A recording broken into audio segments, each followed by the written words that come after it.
Diesel সংকটে সেচ কাজ ব্যাহত হওয়ায় বোরো ধান ও পাট উৎপাদন নিয়ে শঙ্কায় পড়েছেন সিরাজগঞ্জের কৃষকরা। খোলা বাজারে বেশি দামে ডিজেল কিনতে গিয়ে বাড়ছে উৎপাদন খরচ, যে কারণে ফলন নিয়েও উদ্বেগ বাড়ছে তাদের। ইউসুফ দেওয়ান রাজুর তথ্য ও ছবিতে প্রতিবেদন। এবার সিরাজগঞ্জে 1,41,800 হেক্টর জমিতে বোরোর আবাদ হচ্ছে। এর মধ্যে 52,702 হেক্টর জমিতে চলছে 36,117টি ডিজেল চালিত সেচ পাম্প। কিন্তু জ্বালানির অভাবে এসব পাম্প সচল রাখা কঠিন হয়ে পড়ছে। আমার মেশিনে তেল নাই, আমি তেল উঠতে পাইতেছি না।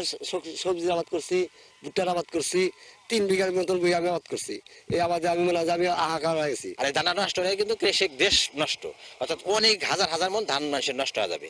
অনেক জায়গাতে এখন বিদ্যুৎ নাই, যেখানে অল্প জমি যারা আবাদ করে, শ্যালো দিয়ে মেশিন আবাদ করে, তাদের সমস্যা। একই সঙ্গে পাট চাষের জমি প্রস্তুতেও দেখা দিয়েছে অচলাবস্থা। প্রয়োজনীয় সেচ না পাওয়ায় আবাদ ব্যাহত হচ্ছে। তেল ডেলিভারি তাহলে আমরা ধানের উৎপাদন ভালো হতো, তাহলে আমরা খাওয়া বইরা বেচতাম। তেলের সংকটে ধানে খেতে পানি দেওয়া করতেছে না, ধান মরে দিতেছে। মেশিন পানি দিয়ে হইতেছে না, ধান নষ্ট হয়ে যাচ্ছে। আমার খুব জটিল অবস্থা।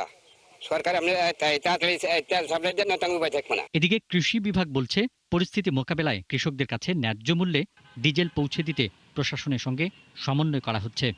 আশঙ্কা করছি না, বোরোকে সর্বোচ্চ অগ্রাধিকার দিয়েই উপজেলা সেচ কমিটিকে নির্দেশনা দেওয়া আছে, যাতে কৃষক সেচের কাজে অগ্রাধিকার ভিত্তিতে ডিজেল পায়।